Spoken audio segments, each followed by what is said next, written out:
Okay, so welcome back. Our lesson today is going to talk about the combined gas law and applying the gas laws that we've learned so far. So before we talk about the combined gas law, let's first take a look at the other gas laws we've talked about. First one was Boyle's law. That was P1 V1 equals P2 V2, right? And that was inversely proportional, so as one of the variables went up, the other variable would have to go down. Whatever one was doing, the other variable was doing the opposite thing. The next law was Charles' law, right? That was V1 over T1 equals V2 over T2. Temperature had to be in Kelvin. This was directly proportional. So if volume went up, temperature went up. If volume went down, temperature went down. If temperature goes down, volume goes down. Whatever one variable does, the other variable does the same thing. And then we also have Amonton's law, which is P1 over T1 equals P2 over T2. And that is also directly proportional. Okay, so as a pressure goes up, temperature goes up, or if pressure goes down, temperature goes down, pressure has to go down. Whatever one does, the other variable does the same thing. Well, if you take a look at the three equations we've learned so far, maybe you notice something about their relationships, okay, especially about where they are in the equation. If you notice here, pressure is always on the top. Right, say on the top, okay? Volume is also always on the top if we're considering this, right, as a fraction, okay, with our division bar there. And temperature is always on the bottom. So it appears that no matter how we set this up, pressure is always part of the numerator, volume is always part of the numerator, temperature is always part of the denominator. Okay, and if it's not included, that's because it's constant, right? In this first one here, right, T is constant, okay? In the second one, P is constant, right? Okay, and in the last one, volume, V, is constant, right? So it just drops out of the equation, because if it's not changing, it doesn't factor in, okay? So if we take our three equations that we've learned so far, right, if I box them here real quick so we don't lose track of them, okay, what if we took them and combined them all into one thing, where we put all of the pressures and volumes on the top and all the temperatures on the bottom? Well, that's what the combined gas law is, and that's going to be on the next slide.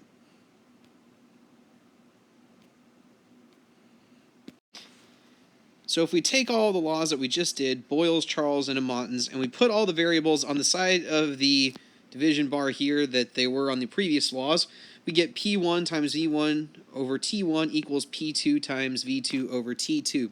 And the trick is to realize that all of the previous three laws, when we say a variable is constant, it would just drop out of this equation, right? So for instance, right, with Boyle's law, right, okay, if I rewrite this, P1 V1 over T1 equals P2 V2 over T2. Well, it's not Boyle's law yet, but in Boyle's law, temperature is constant.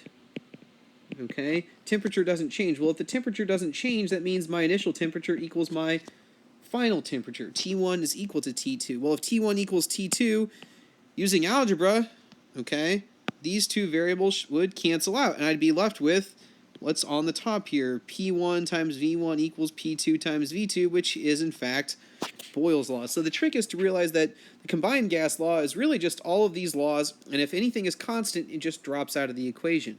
Okay, so you can always use this, and if something is constant, it just drops out. This is called the combined gas law. Temperature must still be in Kelvin. All our units must be consistent. So pressure, if you use atmospheres on one side, it's got to be atmospheres on the other side. If it's PSI on one side, it's PSI on the other side. Volume has to be consistent. If it's milliliters here, it's milliliters here. If it's liters here, it's liters here. Okay, whatever unit you use for the other two, you just have to be consistent all the way through. Okay, so let's look at one of these problems in action. This is going to involve a weather balloon, so maybe Mr. Nindick would love to chime in here on this. So, a 7,600 liter weather balloon at sea level experiences 1 atmosphere at sea level, 1 atmosphere pressure at sea level, and a temperature of 25 degrees Celsius. By the way, just for reference, that's a balloon that's got about an 8-foot diameter, roughly. Okay, is about what that equivalates to. Okay, so we've got some initial information.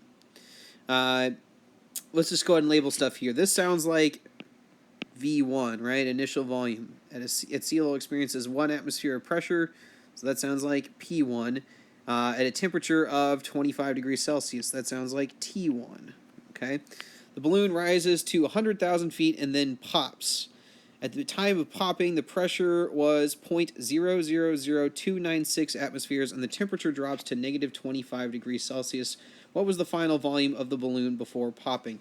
An important thing here is, let's just treat all temperatures as if they have three significant figures, since we have to add 273 to them to get to Kelvin. So let's go back and finish this off. This sounds like P2, this sounds like T2, and this sounds like V2 is what we're going to be solving for. So if I set all this up, P1 V1 over T1 equals P2 V2 over T2. Okay, let's just plug in everything that we've got. The initial pressure is 1 atmosphere. The initial volume is 7,600, okay, with 4 sig figs liters, divided by my initial temperature is 25 Celsius plus 273, so that's 298 Kelvin, okay, is equal to, okay, P2 is 0.000296 atmospheres. All right, I'm going to change color here so we can see it on the picture, times, and then the new volume here, we don't know. That's what we're solving for. Actually, that's really hard to read. Let me change the color on that to, I don't know, how about red? Here we go. Times V2, which we don't know. Okay, that's what we're solving for. All divided by T2, which is, right, negative 25 degrees Celsius. So add 273 to that. That is 248 Kelvin. Okay. So if I rearrange this to solve for V2, right, using algebra, okay, I got V2 is equal to, so I'm going to multiply both sides by 248, so that's going to come up to the top over here. We're going to have 1 atmosphere times 7,600 liters, okay, times 248 Kelvin. All right, so again, that's just coming up to this side, up to the top. And on the bottom, I have 298 Kelvin. Oops, let me put the K in there. Okay. And the 0.000296 atmospheres is going to go down on the bottom. 0.000296 atmospheres. Okay. And if we type all this in, right, we've got, let's see here, so 1 times 7,600 times 248 divided by 298 divided by 0.000296. Okay. Let me make sure I got this written down right. Okay, so we should get 21,400,000 liters. And I do want to run through and show you here that all these units drop off. So, right, atmospheres cancel, Kelvin cancels, and the only unit left is, in fact, liters, right? So that's my answer. So this thing goes from 7,600 to like 21 million something. This thing gets significantly larger. Okay, so we've learned the first 3 gas laws, learned the combined gas law.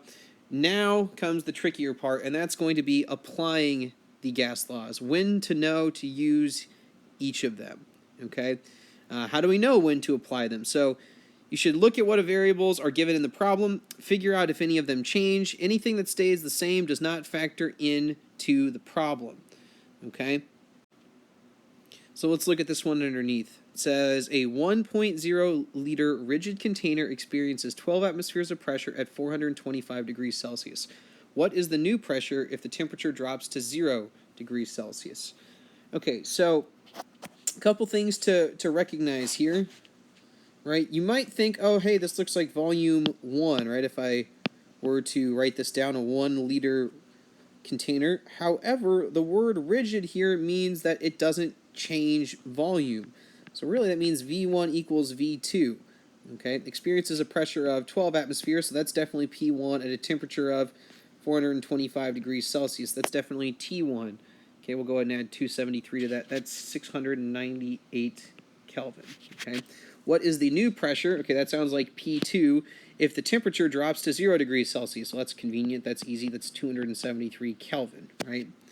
Okay, so the trick here, even though it told us the volume of the container doesn't matter because V1 equals V2, right? And if I were to, write this out and say, oh, this is the combined gas law, well, you're not entirely right because what happens here? Well, if V1 equals V2, they just cancel out. What I'm left with is this, right? P1 over T1 equals P2 over T2. Okay, which law is that? Well, that's Montan's law, right? P1 over T1 equals P2 over T2. So then it's just a simple plug stuff in, right? P1 is 12 atmospheres, okay? T1 is 698 Kelvin, okay, is equal to P2 is what we're solving for, and T2 is 273 Kelvin. All right, so if we just cross multiply here, if I change the color here for a sec so you can see that, right? If I cross multiply, okay, and then divide, P2 is going to equal 273 Kelvin times 12. Oops, I forgot the 3 there. Oops, 273 Kelvin times 12 atmospheres, right? All divided by 698 Kelvin. If we're paying attention, right, we'll notice our units of Kelvin cancel. So I've got 273 times 12 divided by 698, okay? The pressure, now I should have two significant figures in the answer here, comes out to be 4.7 atmospheres, okay? And just do a mental check, right? You've got 4.7 atmospheres. So what happened here? This is a Montan's law, so it's directly proportional. Whatever happens to one variable happens to the other variable. Well, temperature goes from 698 to 273. Temperature goes down, right? This is T2. Okay, temperature goes down from T1 to T2, so pressure should also go down. Goes from 12 down to 4.7, so logically my answer makes sense. I've got the right number of significant figures. So there you go. Okay, I want you to try this one on your own, see what you come up with, and then I will go through the answers with you. So we'll give you a couple moments to do that.